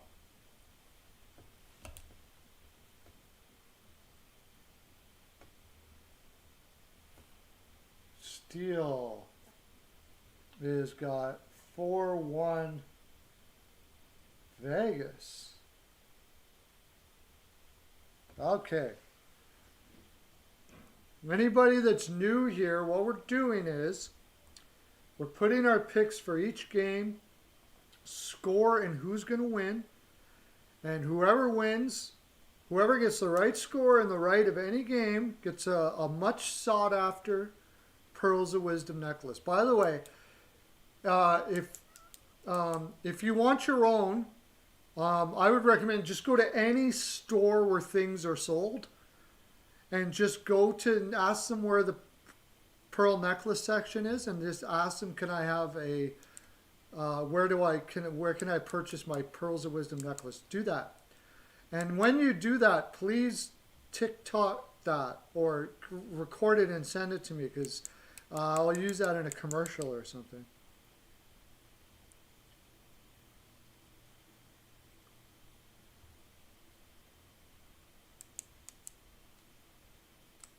You can see my background? Okay. What do you mean by that? Yeah, I don't have it set up on the NDI source. I forgot to set it up on the NDI source. That's the problem. I just realized it too. I never even realized it.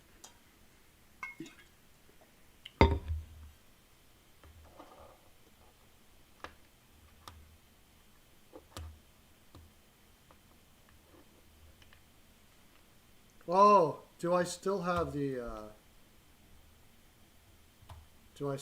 Windows thing open? Is that what you mean? I still got the Windows capture thing going on?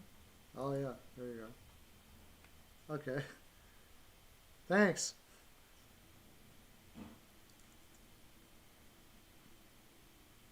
Oh, we talked about that. We're going to talk about it more.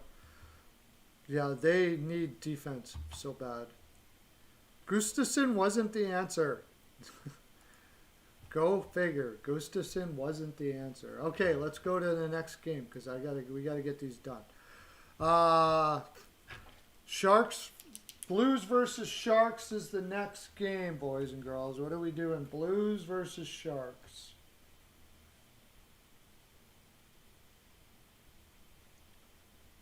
I believe it's gonna be Husso versus Dubnyk. Husso versus Dubnyk.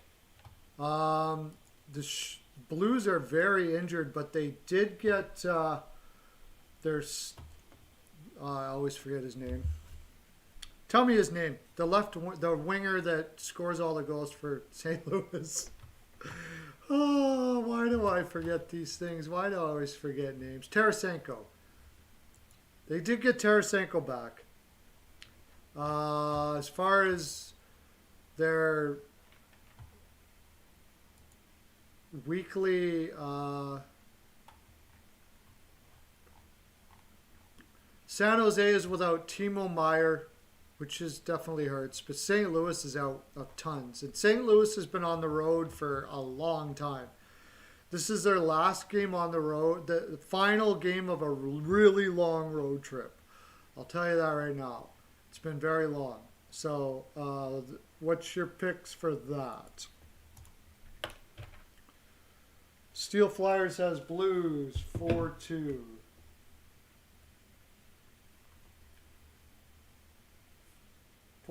Blues for Steel. Jacket, 4-3 Blues.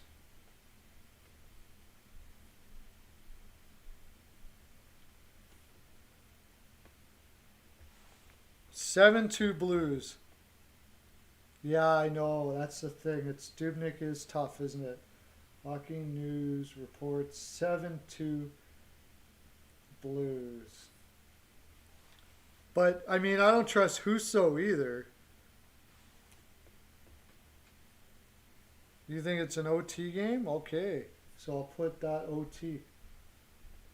Then if you get the OT on top of it, it's 4-3 and the OT. Then all the Steel Flyers crew will sign your Pearls of Wisdom necklace for you. Imagine that. Imagine what your life would be like if you had something like that. 5-2 Blues for CL. Pearlo is going to say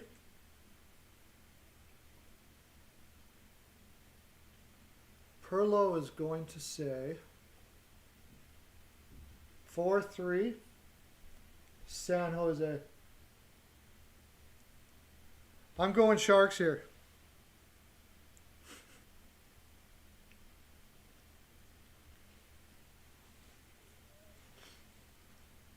I just think they're too tired. I don't know why they're putting Husso in here. But let me look at let me just make sure. I might be missing something. Why are they putting Husso in here? St. Louis.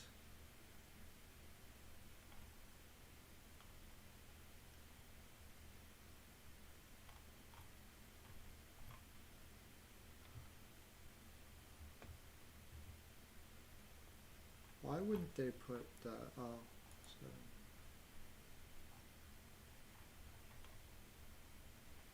Just gonna take a quick look. Why are they putting Husso in here?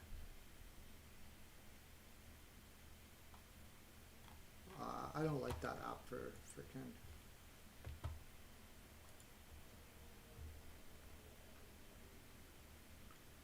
Sorry, I'm looking up the weekly schedule. I want to see why they are putting Husso in tonight. They're not back to back. Very weird. But anyways, I think they're really tired, and I find it odd that they would put Husso in here. I just think if there's a spot for Sharks to pull it out, this is a spot. Did I miss anybody? CL52 Blues? No. Anybody? There's a lot more people in the chat than people putting numbers down here. So if you want picks, if you're in the chat, all we're doing is we're just picking scores, what the score is, and who's going to win on each game, and just tell me who that is. So next game then is Senators versus Oilers.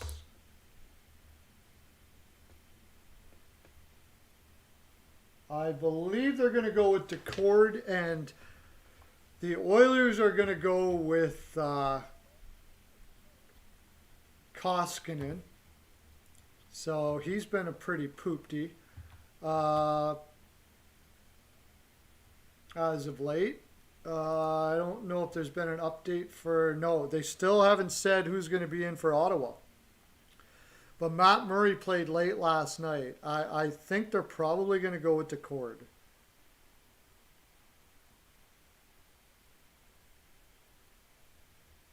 Xmon 5-2. What's that? Please help me. I don't know what that means. Hockey News reports.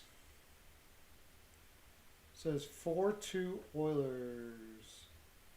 I'll tell you that. Okay, I'll go on a little bit my rant after this, but Steele says 3-2 Oilers.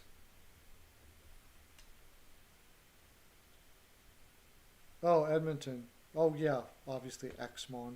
I couldn't figure that out. I couldn't figure out. Oh my gosh, that's funny. So 5-2 Oilers.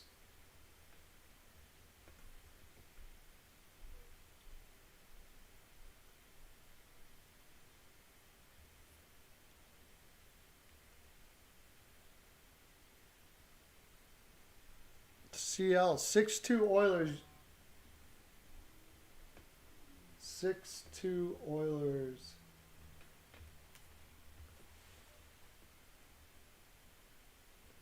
Okay, so I'll talk a little bit about this game now.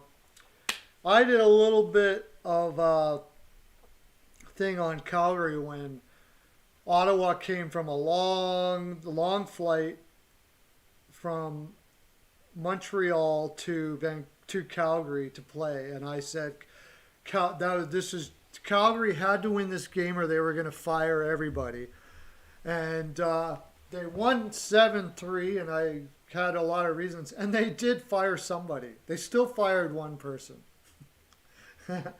They fired Jeff Ward. But I said that, that game was essential they had to win that game. Any team playing any team on a flight like that. So I'm saying the same thing here. Calgary just played in overtime last night against the Flames. They got to fly to Edmonton, which it's only a half an hour flight, but you still got to unpack. You got to get all your stuff, go there, get the flight late, get in your room, all that kind of stuff like that, and play a game. And and Ottawa, I believe, is still the worst team in the league, or maybe Calgary is. Close. It's pretty tight. The Oilers have to win this game. This is another one. Maybe Tippett's not fired because he just was hired. If they lose this game, but the Oilers are going to have to. Something's going to happen soon if they lose this game. They cannot lose this game. This is ridiculous. I think it's going to be. So, with that being said, Pearlo says, I was going to say 6-2, but CL took it already. So I'm going to say 6-3 because I think Koskinen's pretty poopty and he'll let 3 in. 6-3 Oilers is my pick for this. Yeah, Dallas has played a lot less games though. So, but yeah, I think win percentage wise, it's between Calgary and Ottawa, or maybe Ottawa has it wrapped up. I don't know, but it's something like that, anyways.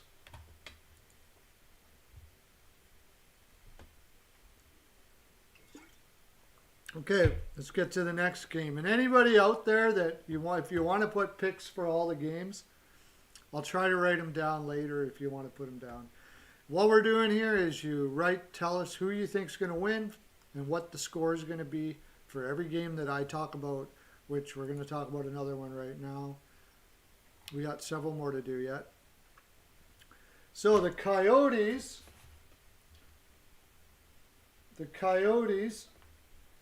versus the Avalanche. And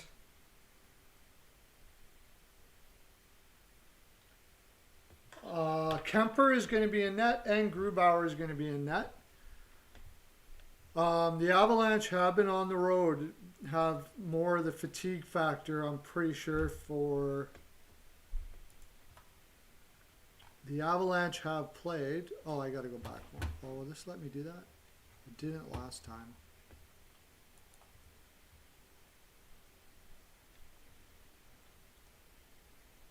No, it's not going to let me do that. The Avalanche have a bit of the fatigue factor, so it's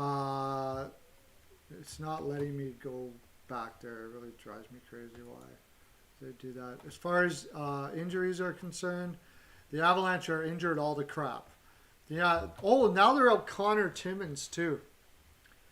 Connor Timmins, JT Comfort, Nathan McKinnon, Cale Makar, and Bowen Byram all out. Okay, we got some updates here though. No, he didn't. Byram didn't take part of the morning skate. Bowen Makar's not going to be in.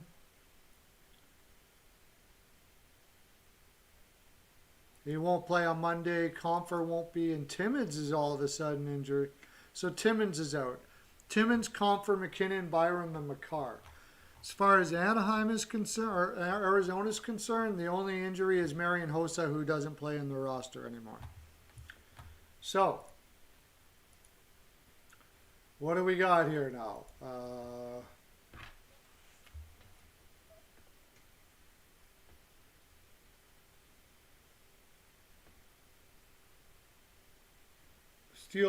Steel has Yotes 4-3 in OT, putting down the OT.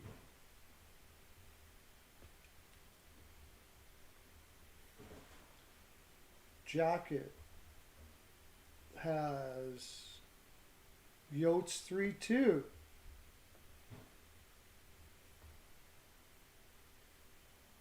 H&R, Hockey News Reports, has a hot take, and that's Yotes 2-0. Look at all the people taking Arizona.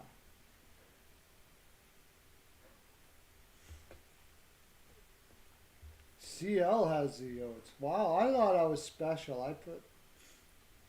I also have the Coyotes as well. Kemper's in net. I got Pearlo has the Yotes 3-1. 3-1. Possibly 2-1. Something like that. Just barely eking her by.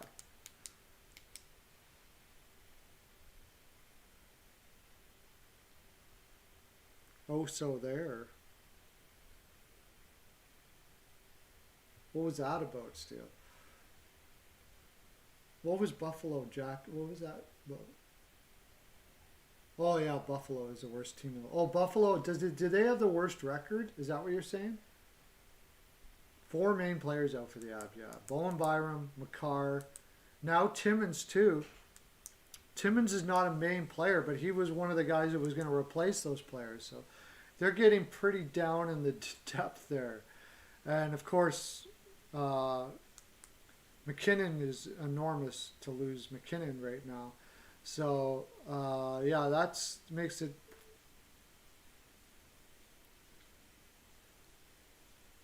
Yeah, I thought I was all smart this morning picking Arizona.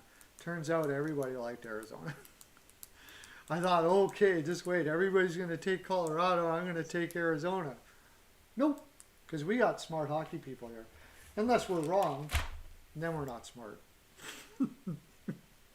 Yeah, I think it's a great spot for Arizona there. I would definitely be looking towards Arizona. I might even increase my pick on that Arizona game. Okay, so what do we got next? We got another game. Getting close to our time here. Canucks versus Canadians. I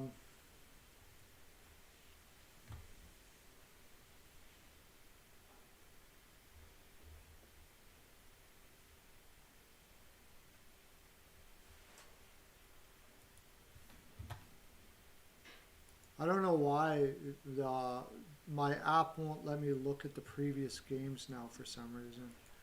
It really ticks me off. Yeah, it won't let me look. Does this every once in a while.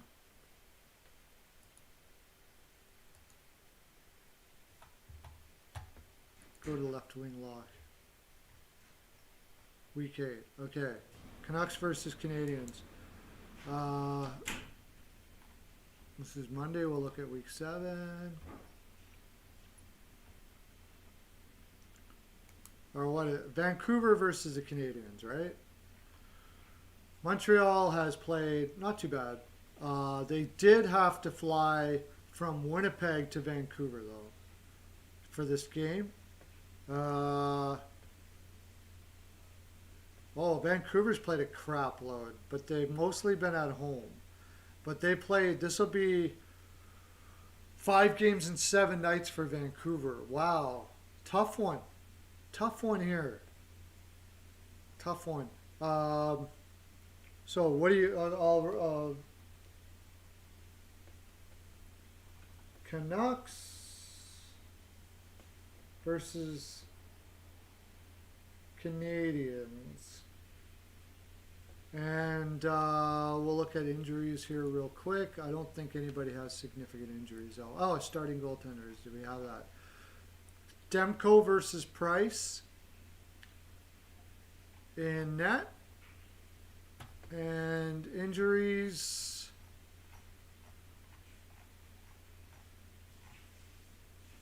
Elias Pettersson is still out. Shoot, that's right. I forgot about that. They've been winning without Elias Pettersson for some reason. No, he's not. And Elias Pettersson's not going to be in. And Montreal has no injuries. Okay, let's see what everybody's got here.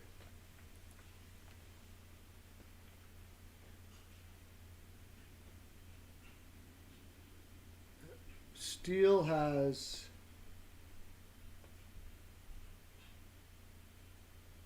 Habs to win 4-2.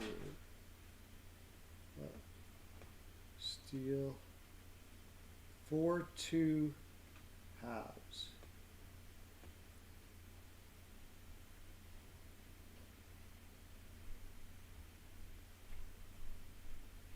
Jacket has 5-4 Vancouver in OT. Canucks OT. CL has Habs 2-0.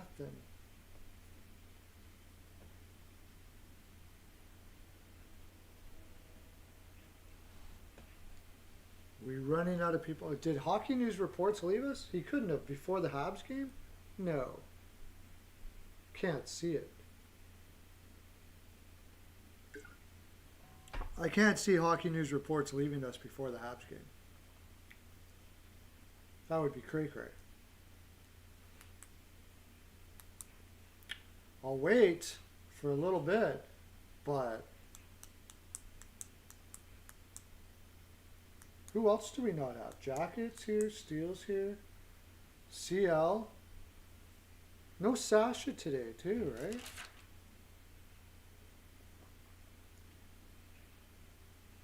No, we're just missing HNR, Hockey News Reports. Well, I'm taking Vancouver. I'm taking Vancouver 3-2.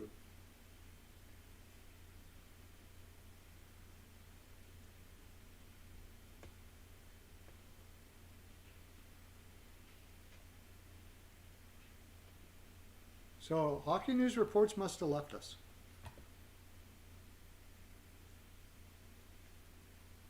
That's weird. Just before the freaking Habs game. Maybe he'll come back at the last second. We got one more game. Kings versus Ducks. Starting goaltender.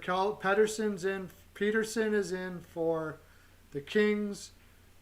Gibson is likely for Anaheim. As far as injuries are concerned, we got... Oh, I forgot to share this around. I forgot all about it. I'm sorry, Steele. I forgot to share the live. Crazy. Did a lot of people watching considering I didn't even share the live. Where was injuries? Injuries. We'll do the TSN injury report. Tends to be more up to date. Anaheim has Lindholm out, same as Milano. Jones is out, which isn't huge, but they don't really have much offense to begin with. And now he's out. And the Kings, nobody... Oh, Quick is hurt. Good. I mean, no, not good for Quick, but I mean, that means they're going to play Pettersson more. If you watch my video, by the way, all of you, go watch my video after this. I messed up and put the wrong date on it, so nobody watched it today. But I talked about how I told Blake that he had to no longer be playing Quick anymore. Or was that in this? Anyways, and now he's injured. Quote, injured. See, they listened. The Dawn will speak to you later. Okay, see you later, buddy. So let me go back to here. What do we got for picks for Kings versus who the heck's playing? Why didn't I write that right on it? Ducks. Kings versus Ducks.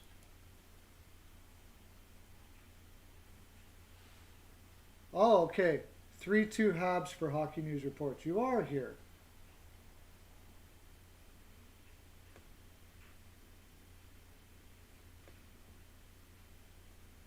Okay.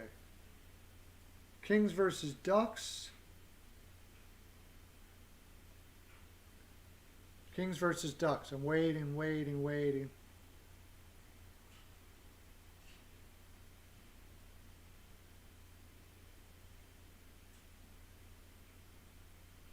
Nobody's going to put anything in for the Kings and Ducks? Okay. See ya. 3-2 Kings.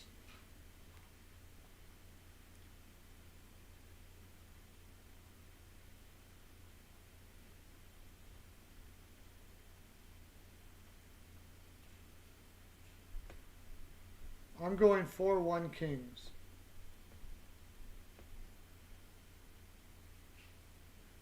Can't be just, okay. Jacket 3-1 Kings.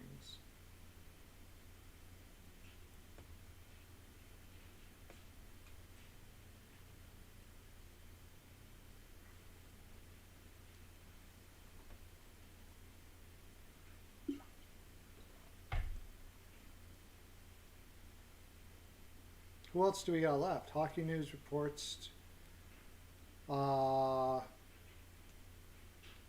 Steele is gone. I'll give a little bit longer if Hockey News Reports is in there. Whoever just came in, who do you think's going to win between the Kings and the Ducks? Hockey News Reports 5-2 Ducks.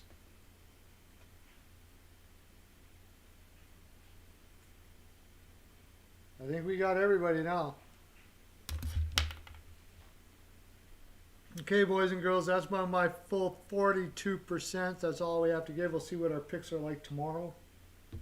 Thanks for coming in, enjoying this fine programming.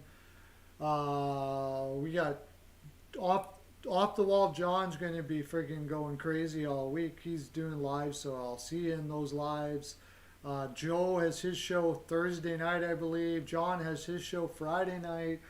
Peyton on the radio and I are going to be doing lives together next week. And I'm going to be doing a live with John this week, I think. Probably Wednesday night.